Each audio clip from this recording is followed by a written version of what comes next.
This economy is not the time to play passive. You really have to step up your game. Even if you're not an executive, you really have to play a far more sophisticated job search strategy. And so what I want to go over today is how to reach the hiring decision makers regardless of your resume's keywords.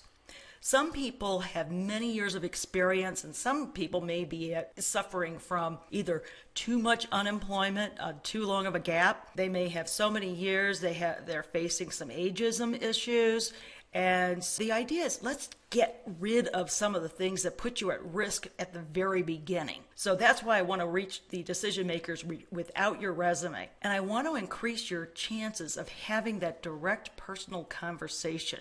Because I think as soon as you get your foot in the door, you're far better at selling yourself than a piece of paper is. And ultimately, I want to blow your job search wide open to give you the greatest opportunity to get hired. The problem is bigger than a lot of people think.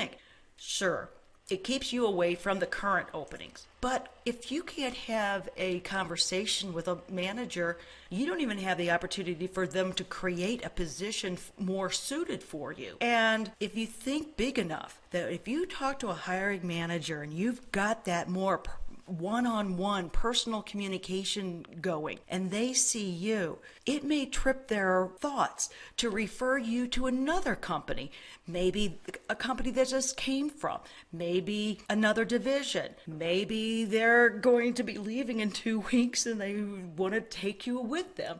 So you have no idea of how broad your opportunities are once you have that personal one-on-one conversation. And without it, you're locked out, you're powerless. You put an over-reliance on networking. And I think a lot of people have given up on the job boards. They've given up on online searches, and they're doing nothing but networking. Certainly networking is a huge part and a very vital part of job search, but it's not necessarily the only part. When we rely on others to do what we need done, it kind of dilutes the impact. And then lastly, of course, all of it boils down to just mere frustration, anxiety, financial worries, and downsizing of dreams. So the solution is I want to help you understand the problem, and I want to help you understand the problem with the problem so you can get kind of a strategic advantage. And I don't want to just give you tactics. You can go to the internet and get tactics out the wazoo, but you need a strategy. And I want to give you a solution that's based on making it harder to keep you out than it is to let you in. And here's the thing. There are a lot of myths out there.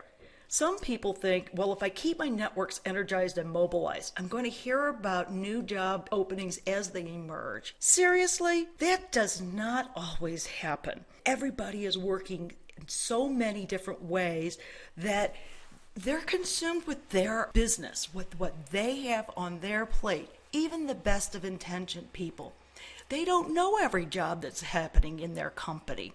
They may not get wind of something until a company is way down the path and you don't stand a chance. So networking, though a vital component of the job search, it's still one letter away from not working. And another myth is companies don't like it when you break the rules. They'll exclude me. Oh my gosh, this is not the time to be shy. I don't want you to be this belligerent ogre. I want this to be a professional approach that gives the companies what they're looking for. Nobody will exclude you for helping a company solve their needs. And another myth is everyone knows me already. If you've been in the industry for a number of years and you think everybody knows your reputation as well as you do, that may be, you may be very well publicized and such, but again, you're asking other people to do more work for you. And that might work out, but I'm trying to give you a position of control and power. So if we think of today's leaders, back in the recession, companies cut away the fat. They cut into the muscle, and sadly, they had to cut into the bone. And now they're asking managers and leaders to do more work than probably 2.5 people. So what happened was the companies offloaded that first line of resume screening into HR. Now, here is what HR feels like day one on an online job posting. They're drowning in a sea of resumes, and they have to cut down thousands of resumes into the top 10, and they have to do this in record time. Then, of course, that's when we entered the world of the resume screening software, the Taleos of the world, the applicant tracking systems. ATS is another phrase. And they have the ability to screen down based on keywords, and they've gotten smart.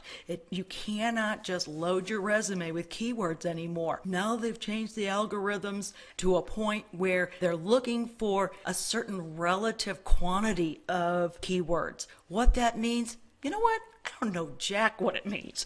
All I know is you can't just load your resume with keywords. The systems are figuring all that stuff out. So why try and fight a system that's going to keep us out anyway?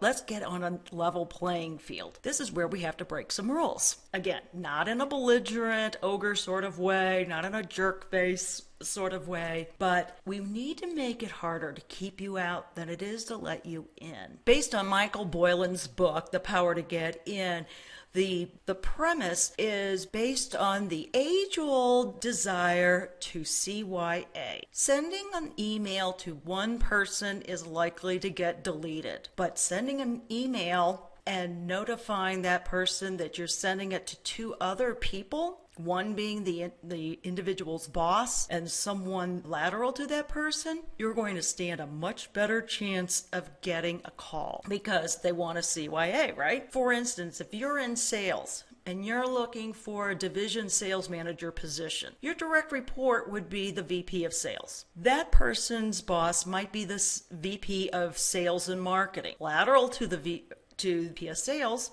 would be VP of marketing. Here's an example. You've got the subject line, appropriate person. Now, I will tell you, we have tried so many different iterations of subjects that this appropriate person seems to be the highest converting. Do with this what you want, but this has been tried and proven to be probably the best converting subject so that people open your email. And you write to John, the head of sales. John, I'm writing to George Collins, that could be the head of marketing, Melissa Thomas, the head of sales and marketing, and you to find the most appropriate person to speak with regarding sales. Sales is very vague. To that end, what is a good time to speak?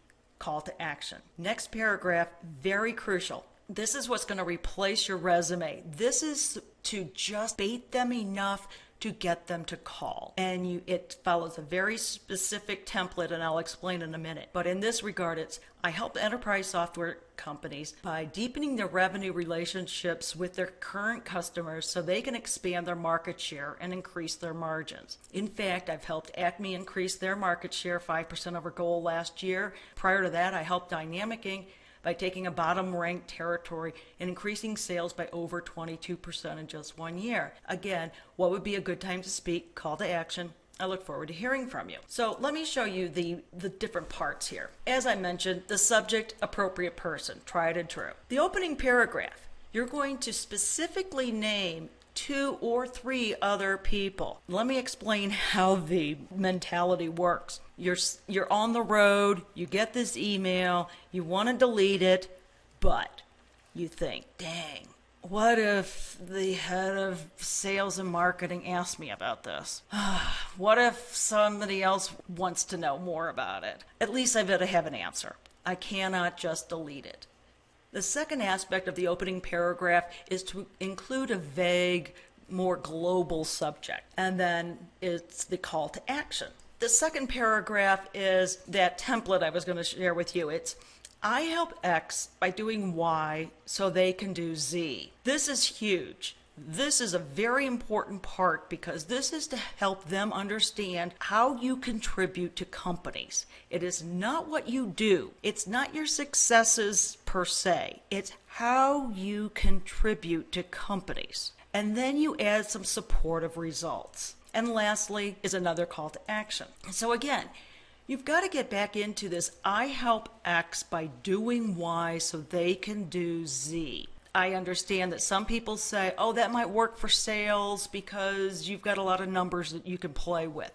This works for anybody. I don't care if you're a waitress and you say, I help restaurants who need strong customer service reviews in Yelp by going the extra miles with my customers so that the restaurant gets higher ratings in Yelp and more stars or whatever. If you are a developer, I help companies who need new creative ideas to stay ahead of competitors by developing, and you go into that so that they can increase their market share and market penetration and improve their margins. See, every job you are contributing to something. This isn't star where it was a situation that you were given. I want you to think a little ahead of it. I want you to think about your boss before you got hired. What was their challenge? How did you contribute to the greater good of the company? So this is what's going to elevate you over and above the rest of the competition. Here are some examples. Again, in sales, I help X sales teams who struggle with shrinking market share by Y, deepening relationships in current accounts, so Z, management can reach their goals. Do you see, I'm being very specific. I just not saying I help companies or I'm a salesman. And I'm a really good salesman. Nowadays, accomplishments aren't going to yield near the results that showing your contribution is going to. Here's one for CFO. I help X startups by implementing systems and financial processes as they're growing so they have greater capacity to expand. Think about this one. If you are the CFO, your CEO wants to take advantage of all these different market opportunities. That's why they brought you in, was to come in with some strong financial processes and implement systems where they may not have had any systems before. And that gives the CEO a greater capacity to expand. Now when you're talking to a CEO, they're like, oh my God, you get me. This is what I need. And then for leadership, I'm most successful when I can help X teams that struggle to work together. So if you're talking to anybody who has communications issues or silos or what have you, this is going to resonate by building stronger communication systems so Z, they complete their projects more efficiently. Every job, I really don't think there is a position out there. I don't care if it is trash hauling or just accounting or bean counters or teachers. Every single position has a problem to solve, and you are a contributor in solving that problem.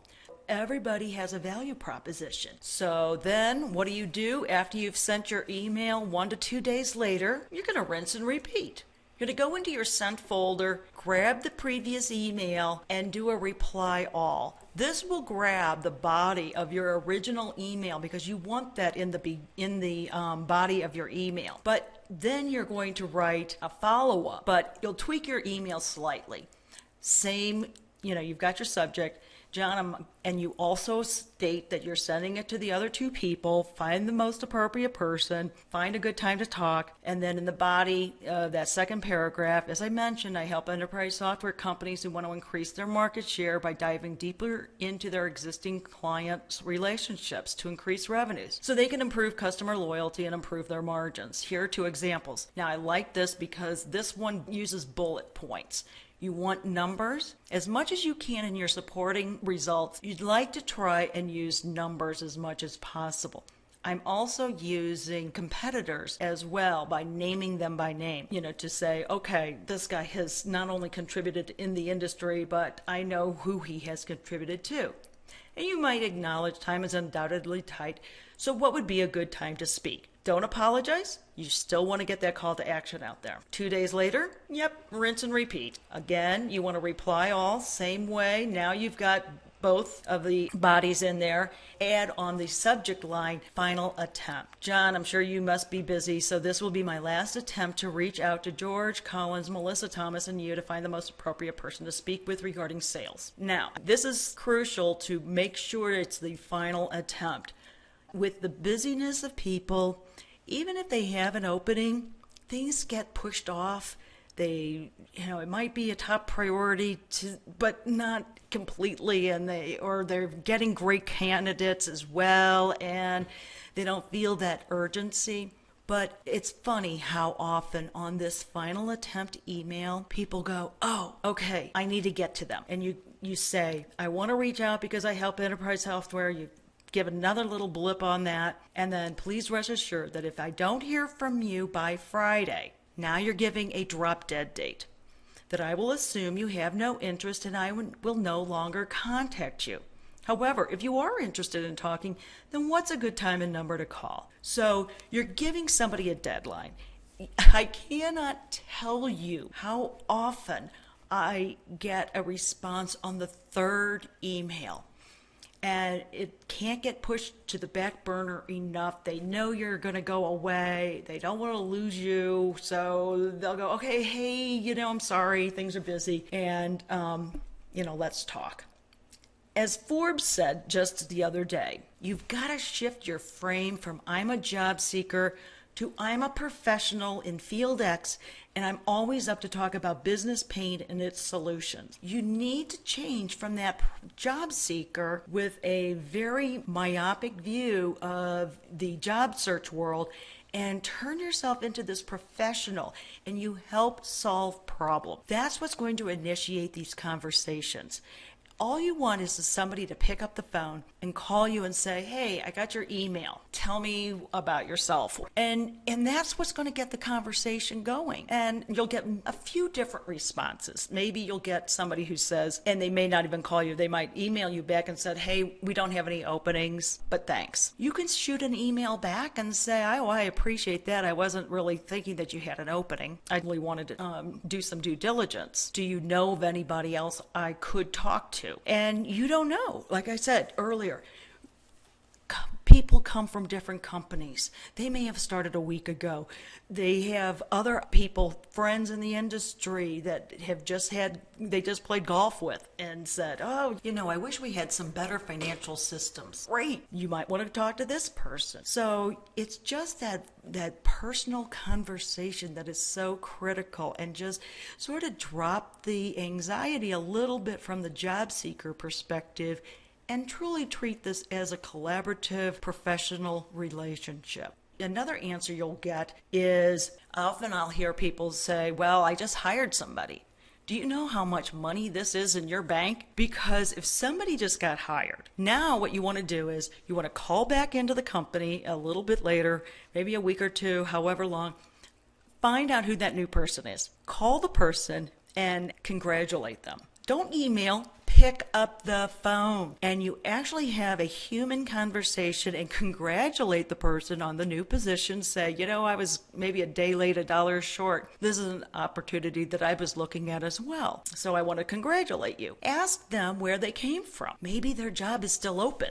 And if it's still open, you'll find a little bit more about that opportunity, who to talk to. They may even be able to coach you into the job, or their antenna is up just as high as yours. They may have some white hot leads, positions that weren't maybe for them, but might be a fit for you. So you never know where these conversations will land you. And yeah, are you going to get barked at for sending 3 emails? Maybe. Who cares? They're not going to remember you. Trust me, this is never going to blemish your situation. So, and if it does blemish it, that's probably not a company you ever wanted to work for. Again, shift your frame of reference from job seeking to professionalism, and I think the benefits will surprise you. So to wrap up, you really can't afford to be passive in today's job market. You got to work with a system that makes it harder to keep you out than it is to let you in. And now you have a weapon to win this war for talent. So you're being victimized by the black hole. We got to find a way out. And today's job search requires this new thinking. It may look like you're breaking the rules, but you've got to get around the rules. And this email triple threat with sending an email to 3 different people and letting them all know that you're sending them to each other and sending it 3 times is going to be a quantum piece of artillery in your arsenal. And it's going to help you communicate directly with the hiring decision managers so that you get access to current jobs, referred jobs, and created jobs.